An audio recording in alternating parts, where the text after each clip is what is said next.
খনা মা ছিলেন জ্যোতিষবিদ্যায় পারদর্শী এক বিদুষী নারী। তিনি বচন রচনার জন্যই বেশি সমাদৃত।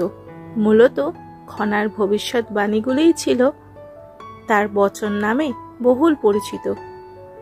প্রাচীন কাল থেকে সমাজের বিভিন্ন স্তরে খনার বচনের প্রয়োজনীয়তা মানুষ উপলব্ধি করেছে। বিভিন্ন বিষয় যেমন হাত গণনা, শস্য গণনা, বন্যা বৃষ্টি, কুয়াশা, বার গণনা, জন্ম মৃত্যু গণনা, শুভ অশুভ গণনা, শরীর স্বাস্থ্য ইত্যাদি ক্ষেত্রেও খনার বচন যে কতটা নির্ভুল তা বিজ্ঞানের যুগেও প্রমাণিত হয়। বন্ধুরা, আজকের ভিডিওতে আমরা এমনই 25টি খনার বচন শুনব যেগুলি তারণ্যকে ধরে রাখতে অত্যন্ত কার্যকারী। চলুন বন্ধুরা, আর সময় নষ্ট না করে আজকের ভিডিও শুরু করা যাক। যারা তারণ্যকে ধরে রাখতে চান বচনগুলো শুনে নিন একবার। এক হলো মন্ডা মিঠাই দূরে, ওজন যাবে সরে। অর্থাৎ শরীরের ওজন কমাতে হলে মিষ্টি জাতীয় খাদ্য বর্জন করতে হবে। মিষ্টি জাতীয় খাদ্য শরীরের ক্যালোরি বৃদ্ধি করে এবং চর্বি জমাতে সাহায্য করে। অতএব মিষ্টি এড়িয়ে চলাই উত্তম। 2 নম্বর হলো হলুদ ও নিম দাও, সোনার ত্বক ফিরে পাও। এখানে খনামা বলেছেন ত্বকে কাঁচা হলুদ ও নিম পাতার রস ব্যবহার করলে ত্বক সোনার মতো উজ্জ্বল হয়।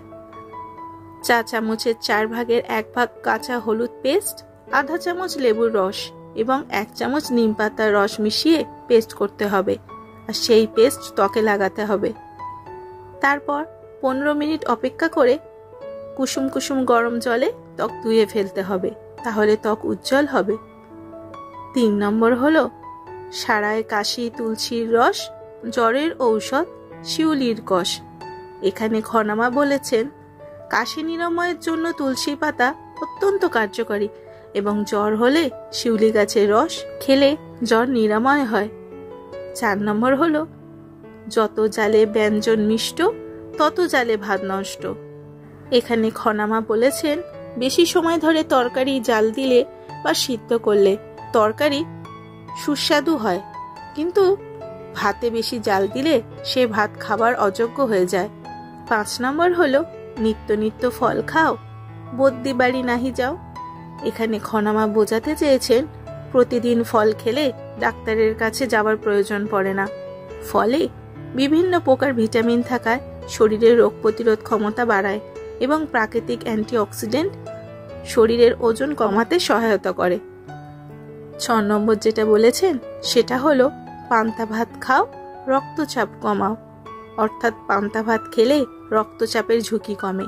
পান্তা ভাতে পটাশিয়ামের পরিমাণ বেশি থাকে এবং সোডিয়ামের পরিমাণ কম থাকে, তার ফলে মানব শরীরে উচ্চ রক্তচাপ নিয়ন্ত্রণে রাখতে সহায়তা করে। 7 নম্বর হলো আতে তিতা দাঁতের নুন, উদর ভরো 3 গুণ। এখানে খনামা বলেছেন মাঝে মাঝে তেতো নিমের পাতার সাথে সামান্য লবণ মিশিয়ে দাঁত মাজলে দাঁত ভালো থাকে। পাকস্থলীর 4 ভাগের 1 ভাগ জায়গা খালি রেখে খাদ্য গ্রহণ স্বাস্থ্যের জন্য উপকারী। 8 নম্বর হলো কোষ্ঠকাঠিন্য কমাতে ভাই পান্তা ভাতের জুড়ি নাই। অর্থাৎ পান্তা ভাত খেলে কোষ্ঠকাঠিন্য দূর হয়। পান্তা ভাতে পটাশিয়াম এবং জলের পরিমাণ বেশি থাকায় কোষ্ঠকাঠিন্য দূর করতে সহায়তা করে। 9 নম্বর হলো তপ্ত অম্ল ঠান্ডা দুগ্ধ, যে খায় সে নির্বোধ। এখানে খনামা বলেছেন টক জাতীয় খাবার গরম গরম খেতে নেই, আর দুধ ঠান্ডা করে খেতে নেই। 10 নম্বর হলো অধিক খেতে করে আসা, এর নাম বুদ্ধিনাশা। অর্থাৎ স্বল্প বুদ্ধি সম্পন্ন মানুষ বেশি বেশি খাবার খেতে আশা করে, কিন্তু বুদ্ধিমান না পরিমিত খাদ্য গ্রহণ করে, ফলে তাদের আয়ু বৃদ্ধি পায়। 11 নম্বর হলো আম নিম জামের ডালে দাঁত মাজো কৌতূহলে।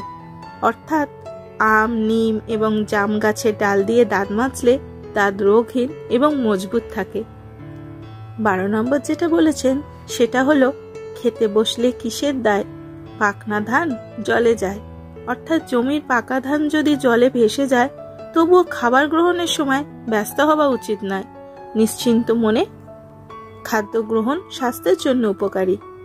13 নম্বর হলো খানা খায় করে শব্দ, অলক্ষ্মী খুশি লক্ষ্মী জব্দ। এখানে খনমা বলেছেন শব্দ করে খাদ্য না খেয়ে নীরবে খাদ্য গ্রহণ করার কথা, তাতেই মঙ্গল। 14 নম্বর হলো প্রভাতকালে উঠে যে খাবে ঠান্ডা জল, তাহার ঘরে বদ্ধি না যাবে কোনো কাল। অর্থাৎ সূর্যোদয়ের আগেই ঘুম থেকে উঠে যে ব্যক্তি ঠান্ডা জল পান করে তার অসুখ হয় না, তাই তার বাড়ি ডাক্তার যাবার প্রয়োজনও পড়ে না। 15 নম্বর হলো খেয়ে উদ্দাইমা ভাত শৈল করে উৎপাত। অর্থাৎ ঢেকে না রাখা ভাত বা খোলা জায়গায় রাখা খাবার খেলে শরীর অসুস্থ হওয়ার ঝুঁকি থাকে।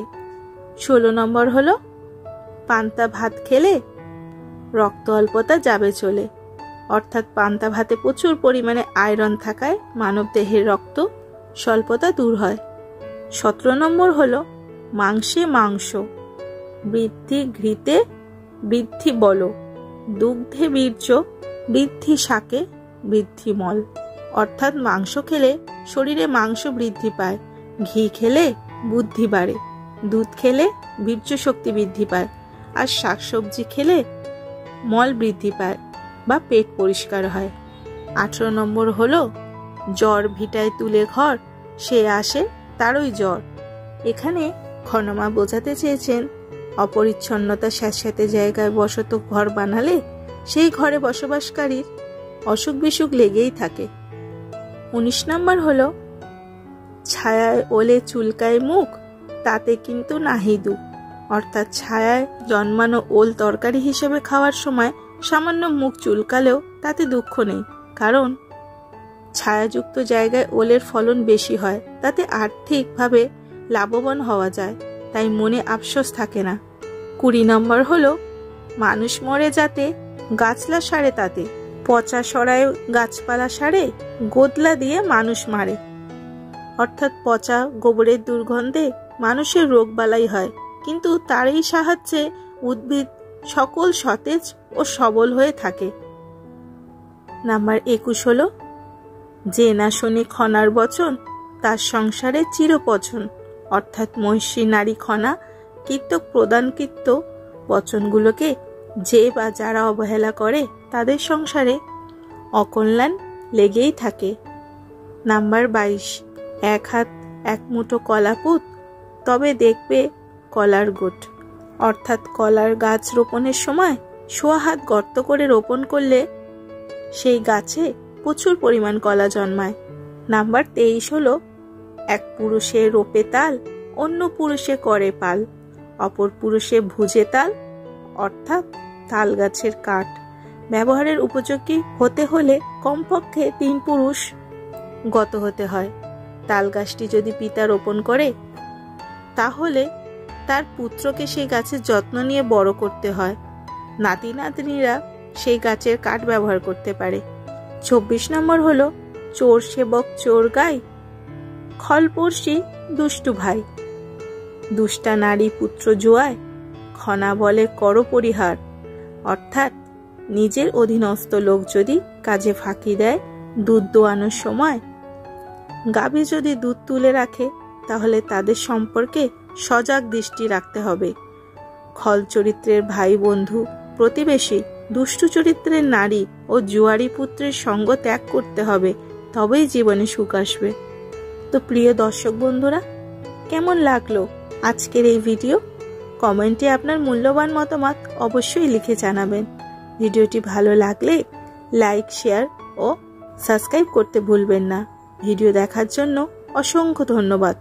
ভালো থাকবেন, সুস্থ থাকবেন। ভগবান শ্রীকৃষ্ণের কাছে আপনাদের সকলের মঙ্গল কামনা করে আমি আজকে এখানেই বিদায় নিচ্ছি।